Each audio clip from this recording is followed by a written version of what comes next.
Hugh Hewitt, 3.2 million new unemployment claims this week. It would have been a lot higher except for the CARES Act. The CARES Act has a lot of architects, but I think the principal architect is Marco Rubio, senator from Florida. He joins me now. He and Ben Cardin worked on the PPP, which has saved, I think, millions of jobs. Senator Rubio, welcome and congratulations on that effort.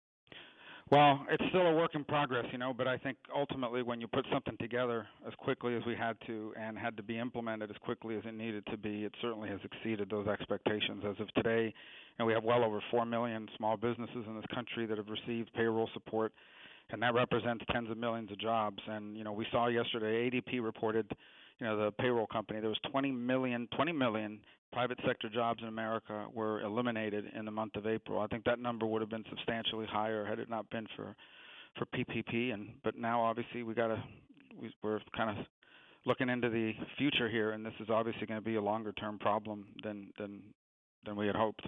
I think that refilling the PPP tank is definitely going to be on the table. But talk to me, Senator Rubio, your chair of small business.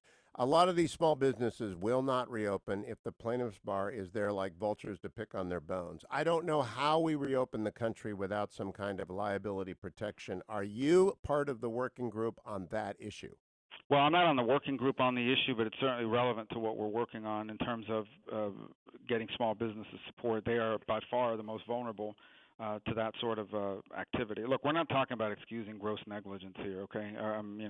Some guy knows he has the virus and decides he's going to infect a bunch of people even though he's the business owner. I'm not talking about that.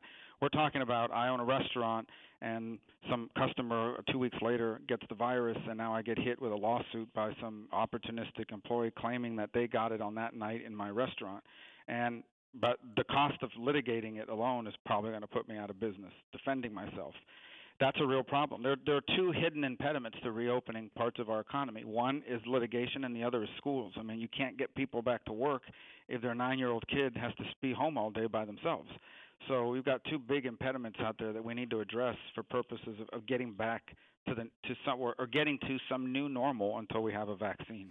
I talked with the vice president yesterday about a do-over year for schools, and he's chewing on that. But let's focus on this liability protection. There are precedents for picking a federal district court district, whether it's the Eastern District of Texas or the Southern District of New York. They do the royalties cases. The Eastern District does patent litigation, I believe. You pick one district of the federal courts and you say all tort claims based on COVID are going here. And then you set a standard, which is, I think, reckless indifference to best practices when it comes to sanitation. How hard is that to do, Senator Rubio? No, I think it's not hard to do mechanically. I think it's hard to do politically. It's no secret that the trial bar is a major contributor to Democratic Party. In fact, I don't know, this has been really grossly underreported, but there was efforts a month before all this thing broke open. The masks that 3M makes, the masks that are now widely being used to protect people, the N93 mask, whatever the number is, those masks, those are the same masks that they use for industrial purposes. And so there was an effort in legislation to allow that to be mass produced and used for that purpose, and it was blocked by Democrats on behalf of the trial bar who wanted to be able to sue.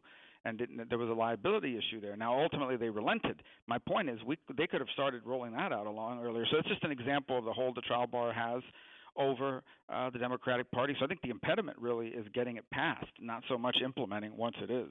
Now, your colleague, Senator Scott, has said on this show he does not want to give any money to blue states that have been badly managed and red states that have been badly managed. He's not indifferent. He just cares about management.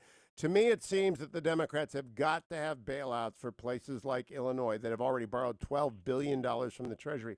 Isn't that going to be the trade-off, some additional relief for state and local governments and their employees and their unions in exchange for protecting America's small businesses from the plaintiff's bar? Isn't that the essential elements of a deal? Yeah, I mean, I think you could see something like that coming together from a political and bargaining perspective. I would say that when it comes to local and state governments, I want to be clear about this. There are two separate things here. Number one is money you owe, liabilities you have because of mismanagement and bad decisions. We should not be bailing that out. And then there is some sort of basic baseline of revenue that you need to pay firefighters and garbage, pickup people and the sanitation department and your building and code division and your firefighters and police officers. There's a baseline revenue there that we can't allow to decline. Our system of federalism relies on local governments providing these basic services. And so there's a difference between funding those basic services, which they may need some help on, and extra money to help them service the debt they took on because they've mismanaged their pension fund. And again, I think it would be terrible precedent to use this crisis as an opportunity to allow them to come here and get bailed out for bad decisions on the pension side. But there is a baseline of operational revenue that local and state governments need to provide essential services, and that we cannot allow to collapse. I agree. Last quick question, Senator. You almost retired. The Orlando shooting persuaded you not to. Are you glad you came back for a time such as this? I can tell you that my second term has been much more rewarding, and I've gotten a lot more done. I think a lot of that has to do with being in the majority in the Senate, and obviously also having the White House. My relationship with the White House is very good, and we've gotten a lot of things done, both in legislation and in executive actions because of it. So I'm glad. I am glad. I'm very, very happy the work we've been doing. Senator Rubio, good to talk to you again. Keep coming back. Thank you, Yes, sir. Adam. Thank you, Dwayne. Thank you, Ben.